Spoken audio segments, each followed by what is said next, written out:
જો તમારે કરવાનું કંઈ નથી, પહેલાં ઉપરથી પહેલે પ્લગ ઓન કરી દેવાનું છે, નળ તો ચાલુ રહેશે ઓટોમેટિક, પાણી ઓટોમેટિક લેશે, બરાબર. આ નળ ચાલુ રહેશે. બસ તમારે પહેલાં પાવરવાળું બટન દબાવવાનું. કપડાં એક એક કરીને છૂટા કરીને રાઉન્ડમાં નાખી દો ને કપડાં ચેક કરજો, કપડામાં સિક્કા વગર ન હોય. સેફ્ટી પિન વગેરે રિમૂવ કરી દેવાનું, બરાબર. કપડાં હંમેશા રાઉન્ડમાં નાખવાનું ચેક કરીને. અહીંયાથી લિક્વિડ નાખી દેવાનું, આ બાજુ લિક્વિડ નાખવાનું, આ બાજુ ના, બાજુ કમ્ફર્ટ વગેરે તમારે જે નાખવું અહીંયા નાખી શકો છો, બરાબર. નાખીને ડોર વ્યવસ્થિત બંધ કરી દેવાનો. આ ડોર બંધ નહીં કરશો તો લોક નહીં થાય, એટલે કમ્પ્લીટ દબાઈને બંધ કરો તો અહીંયા લોક થઈ જાય. આ લોક થઈ ગયું છે, બરાબર. હમણાં ઓઝોન રિફ્રેશમાં છે, આપણે ફેરવીને તમારે લેવાનું છે, રેગ્યુલર ડેલી વોશમાં ફરાવવાનું છે આપણે, બરાબર. આ ડેલી વોશ આવી ગયો. આમાં ટાઈમિંગ બતાવે છે 1 કલાક ને 30 મિનિટ, બરાબર. પાવર ઓન કરશો, ડેલી વોશમાં આપણે ફેરવીને ખાલી સ્ટાર્ટ આપી દેવાનું. સ્ટાર્ટ કરશો એટલે આ જો આ લાઇટ બિલિંગ થાય છે, ચાલુ બંધ થાય છે. આમાં 1 કલાક ને 30 મિનિટનો પ્રોગ્રામ બતાવે છે. આ ગરમ પાણીમાં ચાલશે એટલે 1.5 કલાકનો પ્રોગ્રામ બતાવે છે. જો આ મશીન ચાલુ થયું. અગર તમારે ગરમ પાણીમાં ન ધોવું હોય, બરાબર, તો આ 40 ડિગ્રી જે બતાવે છે આમાં તમારે ટેમ્પરેચરને ટચ કરો. જો આ માઇનસ થઈ ગયું. અહીંયા કેટલું ટાઈમિંગ આવ્યું? 1 કલાક ને 6 મિનિટ થઈ ગઈ, બરાબર. 1.5 કલાકની જગ્યા 1 કલાક થઈ ગઈ, એટલે 25 મિનિટ લેસ થઈ ગઈ, માટે અડધો કલાક ઓછું થઈ જાય. પછી રોટેશન કરી દે ને પહેલાં કપડાનું વજન સિલેક્ટ કરે. કપડાના વજનના હિસાબે આમાં 4 ફંક્શન ચાલશે: soak, wash, rinse and dry. જો હવે સોક મતલબ પહેલાં અહીંયા કપડામાં પાણી લેશે, કપડાને પહેલાં બોળશે, બરાબર. પછી શું કરશે? વોશ કરશે. પછી એક સ્પિન કરશે. પછી તમારે ડાયરેક્ટ રિન્સ કરશે. કપડામાં દોડ નીકાળે, દોડ જે સરફવાળું પાણી હોય ને એ દોડ નીકાળીને પછી ડાયરેક્ટ સ્પિન થઈ જાય લાસ્ટમાં. બધું ઓટોમેટિક થશે. આજે આરપીએમ બતાવે છે 1000 આરપીએમ છે. આની સ્પિનની સ્પીડ છે અહીંયા કેટલું લખ્યું છે? 1400 આરપીએમ છે આની સ્પીડ. એક મિનિટમાં તમારે 1400 મતલબ આરપીએમ મતલબ ફરે. આ મેક્સિમમ તમારે 1000 થી 1200 જ હોવું જોઈએ, વધારે નહીં રાખવાનું આપણે. હવે આ પાણી લે છે, જો પાણી અહીંયાથી લેશે, લિક્વિડ સાથે મિક્સ થઈને પાણી અંદર આવશે. હજી એક અહીંયાથી લે છે, પછી અહીંયા બાજુમાંથી લે પાણી.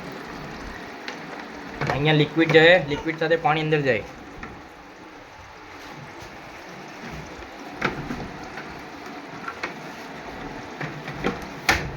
બરાબર. અહીંયાથી ટાઈમ લેસ થતું જશે, 1 મિનિટ માઇનસ થશે. જો 56 થી 55 થઈ ગયું, 55 થી ડાયરેક્ટ 54 એટલે 0 પર આવીને એન્ડ થઈને અલાર્મ વાગીને ઓટોમેટિક બંધ થઈ જશે. આ પાણી ભરાય છે અંદર.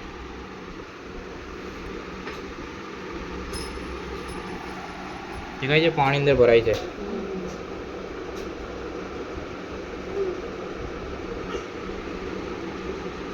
પાણી ભરાયા પછી ડાયરેક્ટ મશીન તમારું સ્ટાર્ટ થઈ જાય. પછી આ રોટેશન કરશે.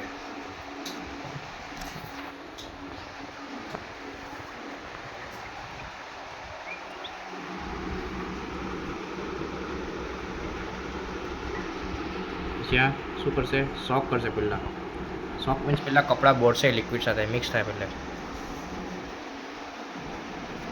જે છે ને પાણી લીધું હમણાં, આ સોક કર્યું.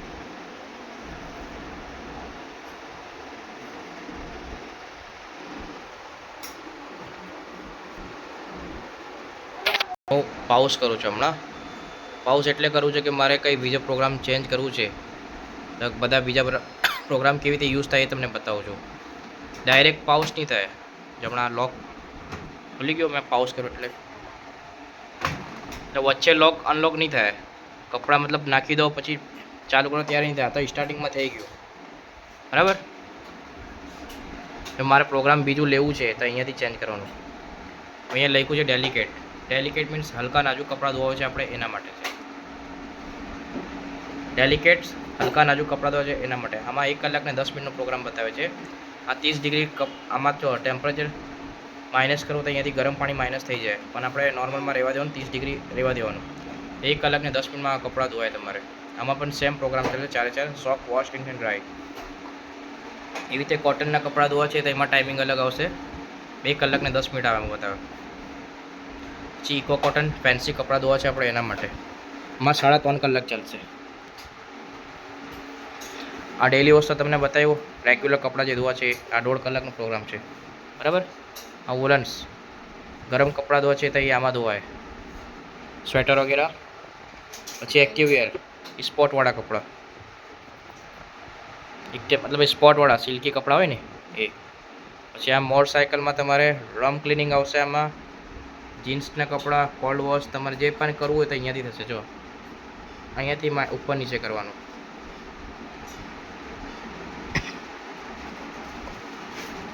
એ પણ તમારે પ્રોગ્રામ સિલેક્ટ કરવો હોય અહીંયાથી ઉપર નીચે થશે.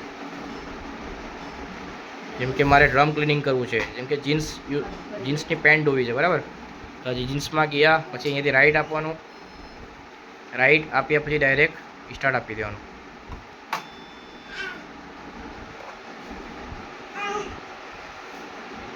આ પ્રોગ્રામ શરૂ થઈ ગયો, બરાબર. પાઉઝ કરું છું, મારે પ્રોગ્રામ ભરાવવું છે. મોટરસાઇકલમાંથી મારે લેવું છે હવે ડાયરેક્ટ સ્પિન કરીશ. ખાલી કોરા કરવા છે તો સ્પિન માટે તમારે લઈને અહીંયાથી સ્ટાર્ટ આપી દેવાનું, તો 10 મિનિટમાં કપડાં કોરા થઈ જાય. જેટલું વેસ્ટેજ પાણી હશે અંદરથી નીકાળી દે, જો પાણી જે છે અંદરથી નીકળી જાય એમને. આ ડ્રેન થાય છે પાછળ.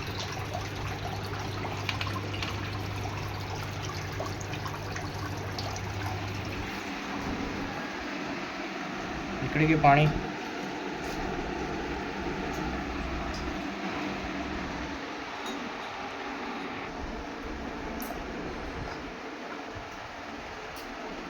જ્યાં સ્પિન ફરે છે હવે, એમાં 1 મિનિટ માઇનસ થતી જશે. આ 9 થી 8, 8 થી 7 એટલે 0 પર આવીને એન્ડ થઈને આરામ વાગીને બંધ થઈ જાય ઓટોમેટિક.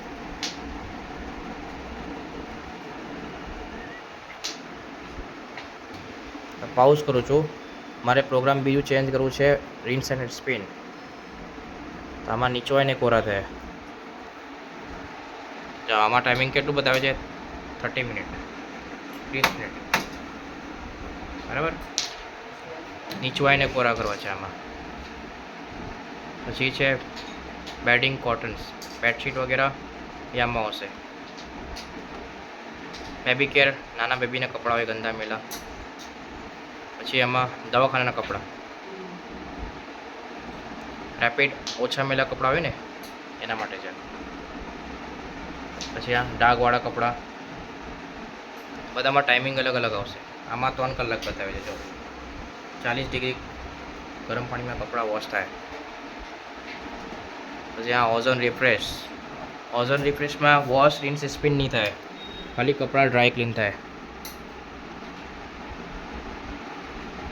બરાબર.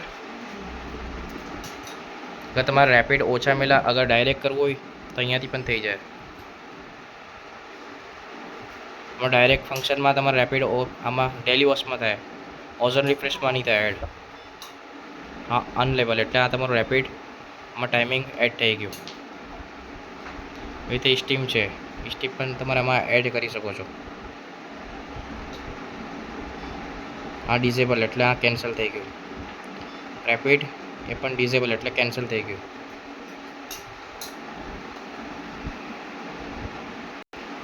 હવે સ્પિનની સ્પીડ અહીંયાથી વધારવી હોય તો તમે વધારી શકો. મેં તમને બતાવ્યું ને, આ મેક્સિમમ 1000 થી 1200 રાખવાનું, વધારે નહીં કરવાનું, બરાબર.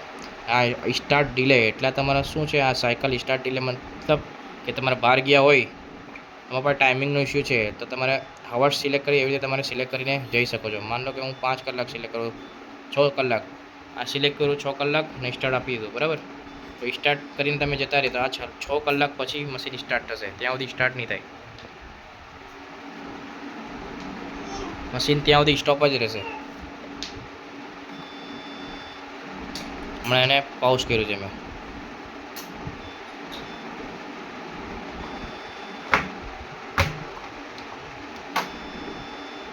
ઓકે, રેગ્યુલરમાં તમારે શું કરવાનું છે, ખાલી પાવર અને સ્ટાર્ટ જ યાદ રાખવાનું, બસ. બીજું કંઈ કરવાનું નથી, બધું ઓટોમેટિક જ છે.